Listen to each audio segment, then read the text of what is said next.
저희가 지난 시편 15편과 24편을 하면서 바울 서신도 같이 보았습니다. 여러 가지 악동목독들을 봤는데요. 자세한 것은 다루지 못했습니다.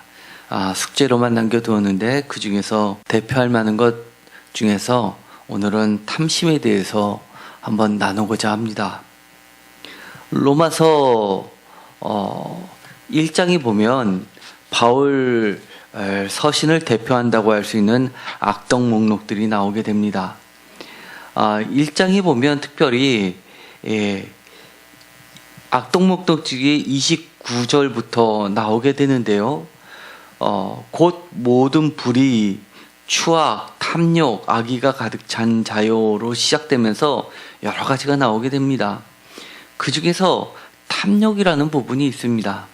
사실 우리가 전에 나눠드린 표를 보면은요, 그것을 집에 가서 다 일일이 해보신 분도 있으시겠지만, 여러 가지 항목들 중에서 많이 반복되는 게 있습니다.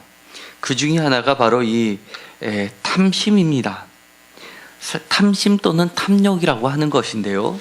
사실 이것은 이 바울 서신 중에서 무려 7군데에 나오고 있습니다. 예를 들어서 오늘 읽었었던 로마서 1장 29절에도 나오고요. 그 다음에 데살로니가 전서 4장 6절, 고린도 전서 6장 10절, 고린도 전서 5장 10절, 그리고 에베소서 5장 5절, 골로새서 3장 5절, 갈라디아서 5장 24절 이런 곳에 나오게 됩니다. 사실 우리가 이 탐심은 나쁘다는 걸 잘 알고 있습니다. 그러나 어디까지가 탐심이고 어디까지가 탐심이 아닌지에 대해서는 선이 사실 불명확합니다. 매우 주관적이라고 할 수 있죠. 그래서 우리가 실제로 살면서 이것을 하나님의 기준에 맞춰서 살기가 매우 어려운 항목 중에 하나가 사실 탐심입니다. 그런데 여기에 보면 이 악동 목록들 중에서 여러 가지가 놓여 있는데 이 리스트 안에 거의 100개나 되는 리스트 안에 들어가지 않은 여러 가지도 있습니다. 시대가 많이 변했죠. 예를 들어서 요즘에 뉴스에서 떠들고 있는 드루킹 사건, 이런 것들은 사실은 그 당시 성경이 쓰여질 당시에는 상상하지도 못한 죄 아니겠습니까? 그런데도 불구하고 이것은 진실을 왜곡시키는 거짓에 해당하는 거기 때문에 사실은 넓게 보면 들어간다고 할 수 있습니다. 그런데 이런 것들이 보면 다 원인이 있습니다. 이 구체적인 하나하나를 다 쫓아가자면 우리는 다 지킬 수 없을지도 모르겠습니다. 그러나 그 모든 것의 중심은 로마서 1장 26절에 보면 그들을 부끄러운 욕심에 내버려 두었다라고 하시면서 원인을 이야기하신데 명확하게 28절에 보면 그들이 그 마음에 하나님 두기를 싫어하는 것에서 원인을 찾고 있습니다. 하나님을 두기를 싫어하다 보면 굳이 여기에 언급되는 것조차도 지키지 않을 뿐만 아니라 언급되지 않은 것조차도 그런 악한 것들도 사실은 저지르게 되어 있습니다. 반대로 하나님 두기를 좋아하는 사람은 여기에 언급되어 있지 않은 것이라 하더라도 하나님이 싫어하시겠다라고 하는 것은 성령님의 감동에 따라서 피하게끔 되어 있는 겁니다. 담배는 성경에 나와 있지도 않습니다. 사실은요.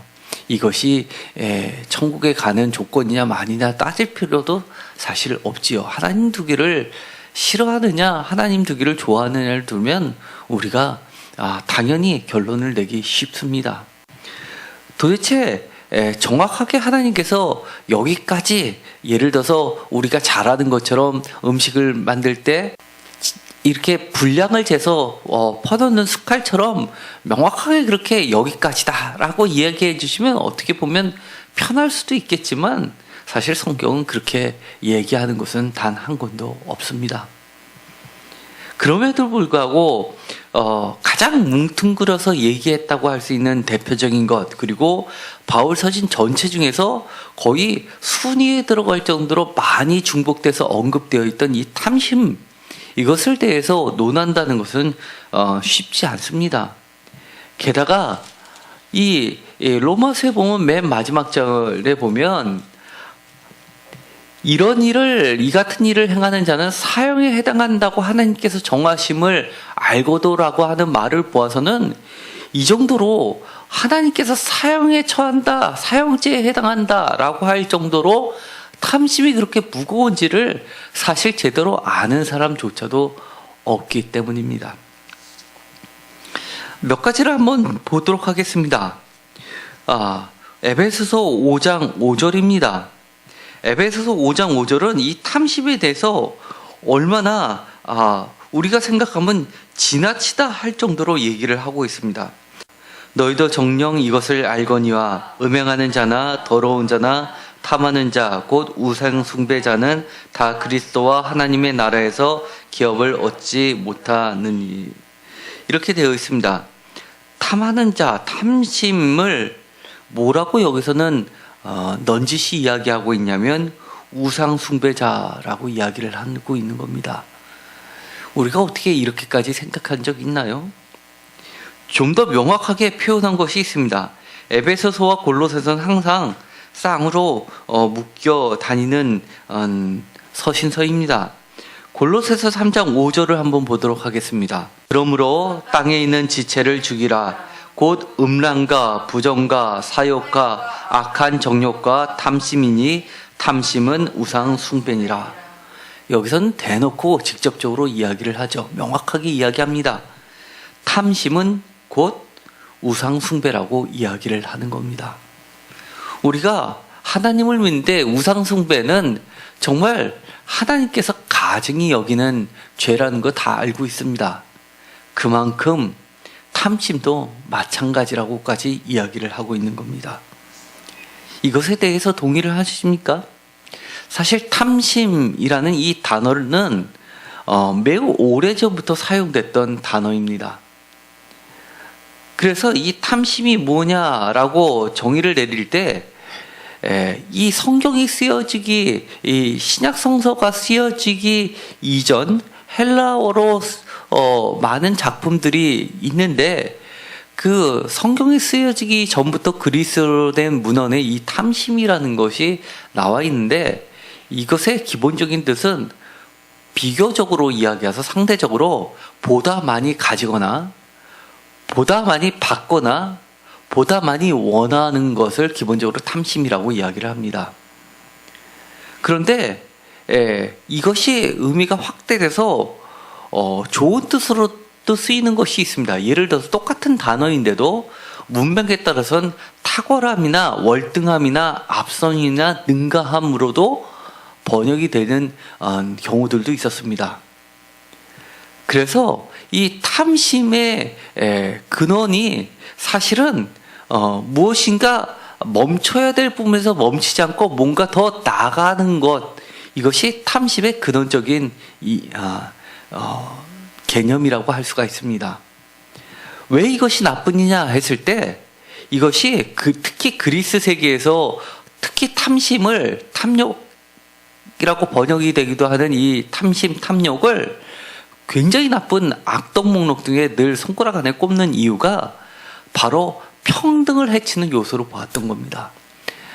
우리가 잘 알고 있는 그리스 사회나 로마 사회를 시민 사회의 출발로 보고 있는 이유가 뭡니까? 최초의 의회 제도라는 것이 부분적이라고 할 수 있지만 지금하고 똑같은 형태는 아니지만 그래도 어느 정도 민주적인 다수결이란 제도가 들어갔던 의회 제도의 시작이라고 하는 데에서 중요한 게 평등 사상이었기 때문입니다. 그 정도로 이 민주사회를 해치는 요소로 더 가지려는 것, 그리고 정해진 선을 뛰어넘는 것, 이런 탐심을 매우 악한 것으로 보았던 겁니다. 반대로 이것과 비교를 많이 했던 것이 중용입니다. 중용, 그야말로 아리스토텔레스의 가장 뛰어난 덕목 중에 하나이죠. 이처럼 이 탐심은 서양 사회뿐만 아니라 동양 사회에서도 마찬가지로 큰 악의 근원으로 보았습니다. 대표적으로 불교에서는 세 가지 악의 근원으로 본 게 탐진치, 들어보셨을 겁니다.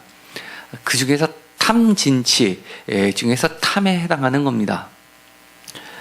그렇기 때문에 이것은 동서양을 막론하고 다 악으로 뽑는데, 특히 이 바울 서신에 와서는 이것이 우상숭배다라고 할 정도까지도 그렇게 악하게 보게 됩니다. 왜 그럴까요?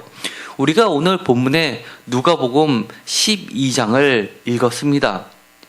누가복음 12장에 보면은 우리가 잘 알고 있지만 우리가 한 번씩은 아마 다 읽어봤을 겁니다. 그런데 이런 문구가 있었는지는 별로 들어보거나 설교 가운데 이것을 가지고 이야기한 건 사실 들어보지 못하게 지나갔던 부분이 있습니다. 누가복음 12장 13절에 보면 무리 중에 한 사람이 선생님 하면서 예수님을 부릅니다. 그러면서 어떤 것을 이야기하냐면 형을 명하여서 유산을 나와 나누게 하소서라고 이야기를 합니다. 그러자 예수님께서 대답이 솔로몬의 그런 명확한 누구나 지혜자구나라고 선생님이구나 교사구나 이야기할 수 있는 답을 주신 게 아니라 뜻밖의 말씀을 하십니다. 14절에 이렇게 되어 있습니다. 이르시되 이 사람아 누가 나를 너희의 재판장이나 물건 나누는 자로 세웠느냐 하시고 라고 답변하십니다. 전혀 엉뚱한 이야기를 합니다. 그리고 나서 이렇게 해석을 해주시는 게 나오는데 하나의 명령형으로 되어 있습니다. 15절 그들에게 이르시되 상가 모든 탐심을 물리치라. 듣고자 했던 대답하고는 전혀 관련 없이 이렇게 이야기합니다. 탐심을 물리쳐라 라고 이야기합니다. 사람의 생명이 그 소위에 넉넉한데 있지 아니하기 때문이라라고 이유까지 해석을 붙여놓고 계십니다. 이 짧은 예화는 우리에게 매우 중요한 것을 나타내고 있습니다. 사실 이와 비슷한 말씀을 예수님께서는 또 하셨습니다. 예를 들어서 재물과 하나님을 겸하여 섬길 수 없나니 라는 유명한 말씀을 하셨습니다. 우리가 이 예수님께 선생님하고 찾아오는 그런 사람처럼 우리 자신이 신앙생활을 할 때가 많이 있습니다. 유산을 나와 나누게 하소서. 유산이 내가 생각하기에 정당하다고 생각하는 그만큼을 내가 갖는데 신앙이 필요하다고 생각하는 경우가 많다는 겁니다. 왜 그럴까요? 심지어 우리는 이 내 유산을 지키고 더 많이 받게 되면 그걸 가지고 하나님께 감사하다고 감사헌금까지 드리는 분들 우리는 자주 보게 됩니다. 그럴 때 하나님께서는 잘했다라고 하실까요? 아니면 지금처럼 탐심을 물리쳐라 라고 그렇게 얘기를 하실까요? 이 유산의 문제가 탐심이라고 이야기하는 것이 아니라 여기서는 분명하게 이렇게 이야기하는 겁니다. 왜 이 사람이 유산의 문제를 가지고 예수께 나와왔느냐, 하나님께 나와오느냐라고 묻는 겁니다. 재산이 자신의 안전처가 될 수 있다고 생각하는 그것을 예수님께서는 명확하게 탐심이라고 이야기를 하는 겁니다. 그렇기 때문에 우상숭배와 연결되는 겁니다. 그렇기 때문에 두 주인을 섬긴다라고 할 수 있는 겁니다. 이것은 매우 중요합니다. 그래서 시편에서는 이렇게 이야기합니다. 우리가 아주 잘 알고 있는 시편이 있습니다. 시편 119편에 보면 정말 시편 중에서 제일 긴 시편이 나오게 됩니다. 여러 가지 말씀들의 이야기를 하고 있는데 거기에 보면 이 탐심에 대해서 이야기를 하고 있는 것이 있습니다. 시편 119편은 굉장히 중요하니까 한번 찾아보도록 하겠습니다. 대충 성경책을 반으로 딱 펼치면 119편이 나온다고 합니다. 거의 중앙에 있다고 할 수 있죠. 이건 토라 시편이라고 할 수 있는데 제가 시편 1편을 할 때 개략적으로 설명을 드린 바가 있습니다. 토라 시편이라고 하는 게 1편, 19편, 119편이 대표적입니다. 119편은 알파벳으로 되어 있는 시인데 전부 다 말씀들의 강조를 하고 있습니다. 35절부터 37절까지 읽도록 하겠습니다. 다 같이 읽겠습니다. 나로 하여금 주의 계명들의 길로 행하게 하소서. 내가 이를 즐거워함이니이다. 내 마음을 주의 증거들에게 향하게 하시고 탐욕으로 향하지 않게 하소서. 내 눈을 돌이켜 헛하는 것을 보지 말게 하시고 주의 길에서 나를 살아나게 하소서. 아멘. 이 탐심은 신약뿐만 아니라 구약에서부터 오랜 기간을 통해서 하나님께서 이스라엘 백성에게 주신 계명을 통해서 이야기하고 있는 것은 탐욕과 탐심과 하나님의 말씀을 반대편에 두고 있다는 겁니다. 우리의 마음이 탐욕으로 향하느냐 아니면 주의 증거들, 주의 계명들, 주의 길로 향하게 하느냐에 갈림길에 놓이게 만든다는 겁니다. 그렇기 때문에 우리는 이 탐심을 늘 경계해야 합니다. 그래서 심지어 고린도전서 5장 10절에는 보다 우리에게 적극적인 행동하기를 요구하고 있습니다. 고린도전서 5장 10절과 11절을 다 같이 읽도록 하겠습니다. 이 말은 이 세상에 음행하는 자들이나 탐하는 자들이나 속여 빼앗는 자들이나 우상 숭배하는 자들을 도무지 사귀지 말라 하는 것이 아니니 만일 그리하면 너희가 세상 밖으로 나가야 할 것이라. 이제 내가 너희에게 쓴 것은 만일 어떤 형제라 일컫는 자가 음행하거나 탐욕을 부리거나 우상 숭배를 하거나 모욕하거나 술 취하거나 속여 빼앗거든 사귀지 말고 그런 자와는 함께 먹지도 말라 함이라. 여기서는 매우 적극적인 행동을 우리에게 요구하고 있습니다. 탐욕을 부리는 자와는 함께 먹지도 말라라고 하는 겁니다. 세상 밖이 아니라 교회 안에서.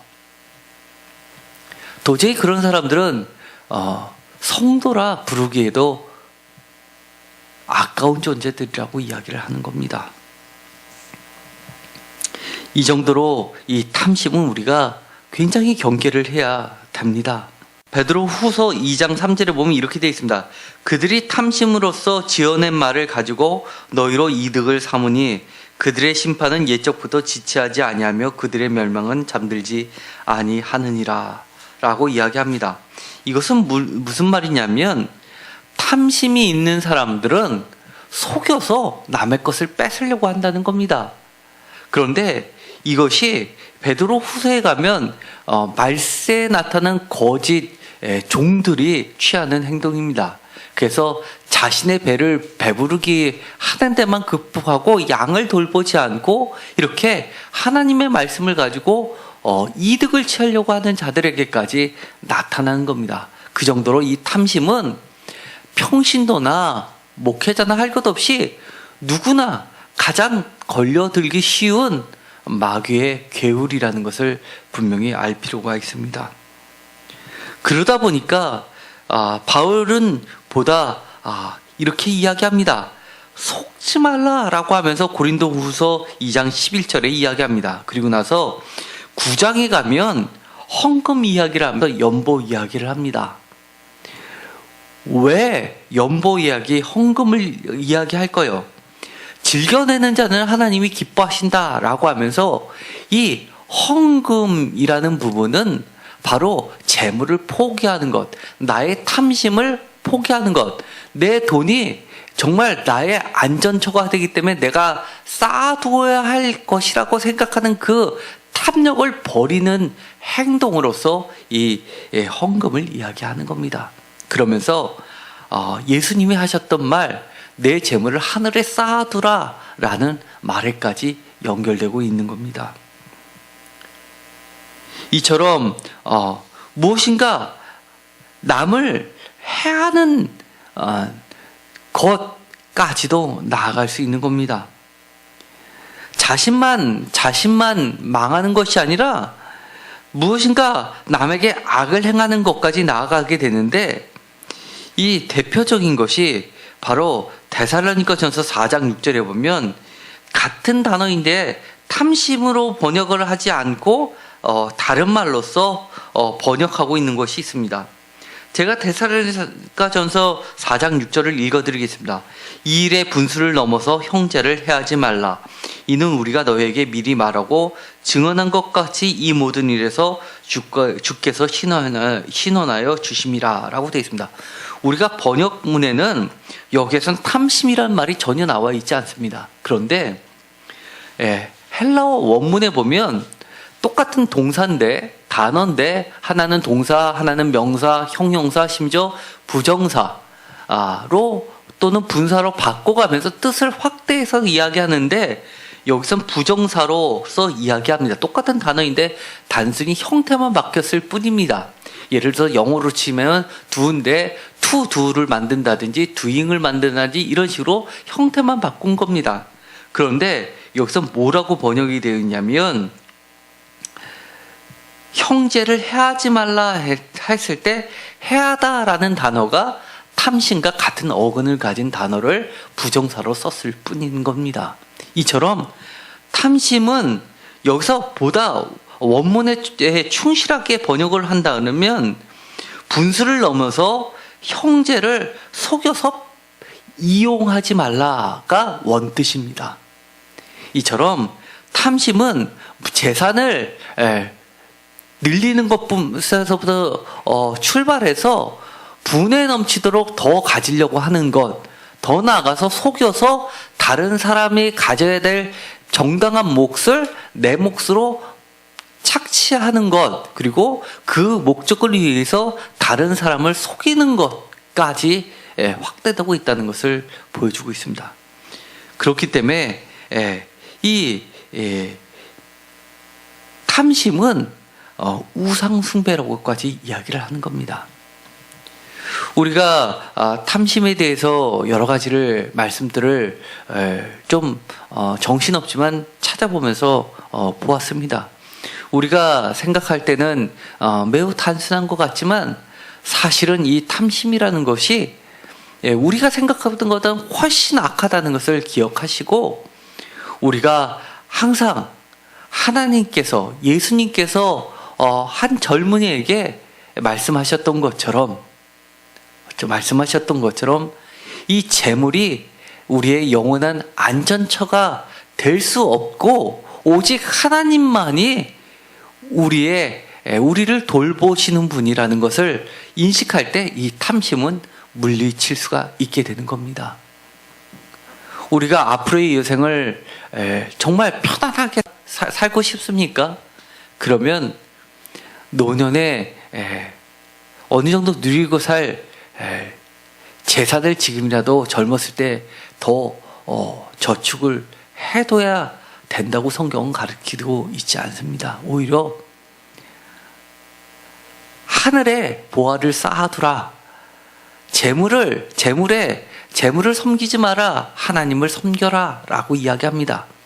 그러면서 진정으로 우리를 염려해주고 돌보시는 하나님께 내 자신을 맡기라 라고 하면서 심지어 그 재물을 포기하는 것의 구체적인 모습으로 하나님께 즐겨내는 헌금까지도 이야기를 하고 있는 겁니다.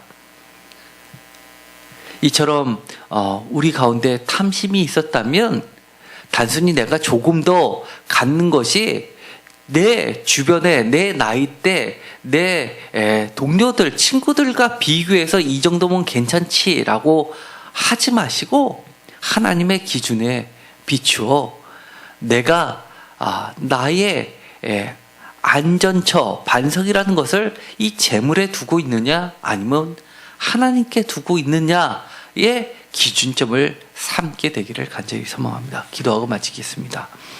하나님 감사합니다. 바울이 바울서신 여러 군데서 100여 가지의 악독 목록을 이야기하는데 무려 탐심은 7군데나 반복해서 이야기를 하고 있습니다. 단순히 더 남보다 가지는 것 모호한 기준 속에서 탐심이 어디까지가 탐심이냐라고 헷갈리는 것이 아니라 주님께서는 명확하게 하나님 외에 우리의 안식처를 물질에 두르고자 하는 것, 그것이 바로 탐심이고 우상숭배라고 이야기를 합니다. 우리의 일생을 하나님께, 주님께 맡길 수 있게 하여 주옵소서. 재물이 우리를 안전하고 안락한 삶으로 인도한다고 생각하는 것 자체를 버리게 하시고 그것이 하나님께 우상숭배요 주의 계명과 멀어지게 하고 우리의 눈을 주의 증거와 다른 곳으로 돌리게 하는 사탄의 괴울이라는 것을 깨닫게 하여 주옵소서. 예수 그리스도의 이름으로 기도드렸습니다. 아멘.